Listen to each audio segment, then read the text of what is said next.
Febrero de 2003, el gobierno de ese entonces de Gonzalo Sánchez de Lozada, que fue el arquitecto de las reformas liberales en Bolivia, intenta un impuesto a los salarios que deriva en enfrentamientos entre el Estado, los sindicatos, pero a eso se suma un amotinamiento de la policía en solidaridad con este movimiento social, que termina a su vez en un enfrentamiento con las Fuerzas Armadas, con varios policías muertos. Eso marca también hasta qué punto el Estado estaba en crisis, la institucionalidad estatal estaba en crisis, con dos de sus aparatos armados enfrentados entre sí. Sigue adelante hasta la crisis de octubre de 2003, que fue la mayor crisis de todo este ciclo, por el nivel de violencia y por el nivel también de combatividad popular. Ahí el desencadenante fue el intento del gobierno de exportar gas a Estados Unidos por puertos chilenos, que es un país con el que Bolivia no tiene relaciones diplomáticas.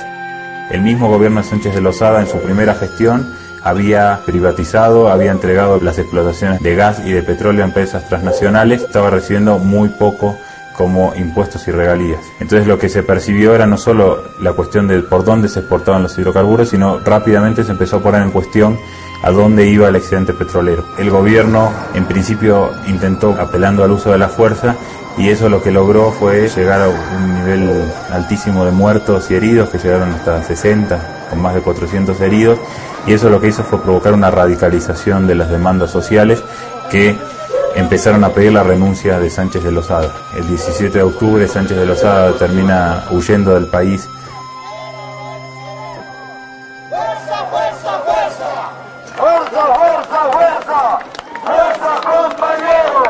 Los sectores sociales y populares hubiesen tomado el gobierno, pero eso hubiera sido considerado por el capitalismo extranjero y por el imperialismo propiamente como un golpe de Estado indígena. Nos han empujado a este callejón que es de las elecciones y pues no podíamos participar en el tiempo prudente con un instrumento político, vale decir, es por eso que se ha hecho este enganche, si vale el término llamarlo así, ¿no?, de poder participar en las elecciones juntamente con el MAS.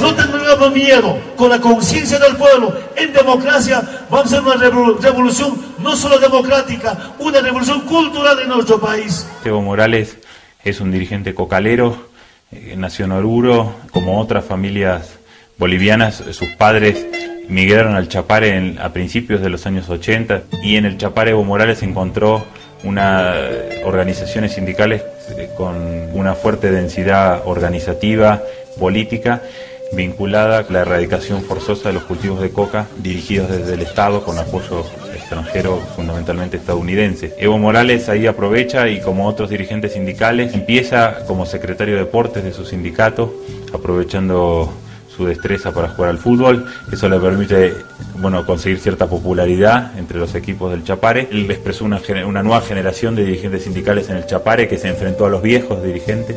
En el año 83 es elegido secretario general de uno de los sindicatos cocaleros y empieza una carrera sindical que lo transformará varios años después en presidente de las 6 federaciones cocaleras del trópico de Cochabamba. Le dijeron de todo: narcotraficante, terrorista, narcococalero. Conoció la cárcel y el confinamiento y no pudieron con él.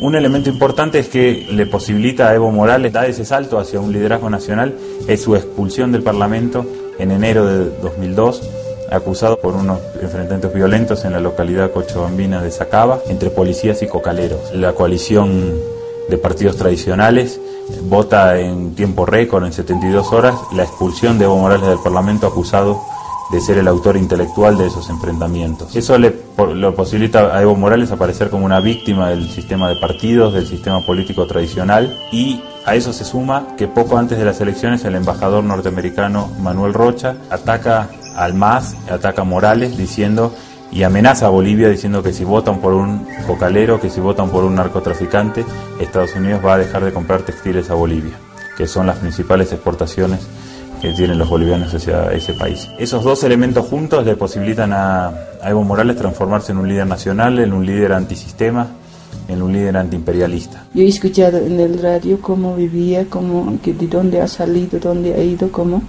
Entonces sí va a recordar eso. Si tiene ese recuerdo, se va a recordar de los hermanos. Internacionalmente estamos representados por el Evo Morales porque él se considera como indígena. Como bolivianos, como indígenas, nosotros sabemos que él no es formado así lídermente como indígena. Él se ha formado en la área sindicalismo y la área sindicalista es muy distinto que un originario que hasta ahorita nosotros practicamos.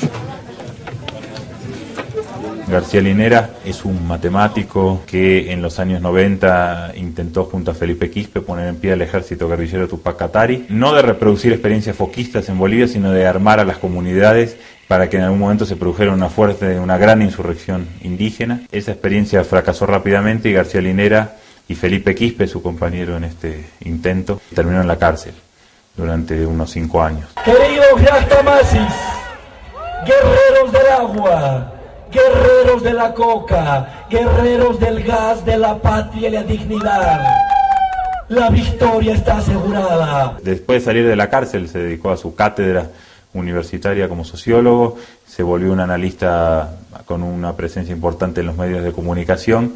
En las últimas elecciones de diciembre de 2005, sectores medios lo vieron como una persona que podía contribuir, complementar a un Evo Morales sin formación académica, con poca formación escolar, pero por otro lado, el haber estado en la cárcel por participar en un movimiento pro indígena también le dio a García Linera legitimidad entre los sectores populares, entre los sectores indígenas, pese a ser él mismo alguien blanco, urbano.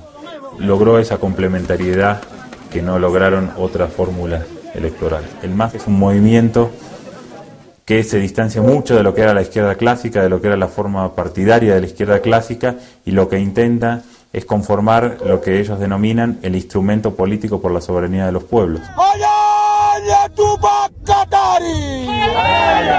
¡Allá Bartolina Sisa! ¡Allá presidente Evo Morales Ayma!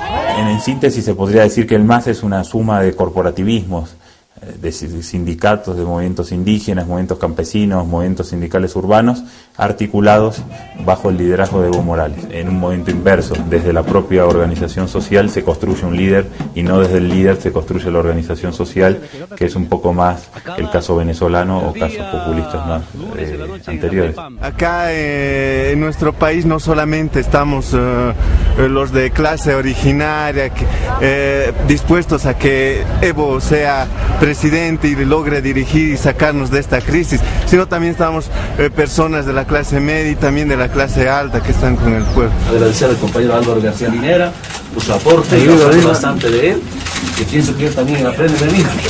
Esa es la complementariedad. Esa es nuestra escuela, cómo combinar la conciencia social con la capacidad intelectual, profesional, con la conciencia sobre nuestra identidad. Este fenómeno del proceso de inclusión que propone el MAS pone en mi criterio al mundo indígena de una manera casi automática sobre la lógica de su discurso. No necesita, creo yo, hacer convenios formales o discutir demasiadas cosas.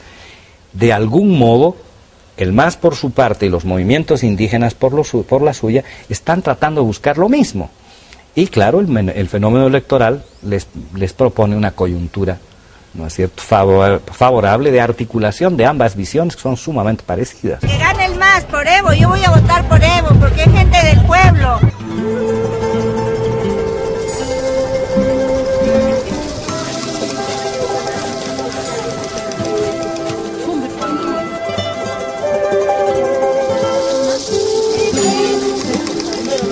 Primero.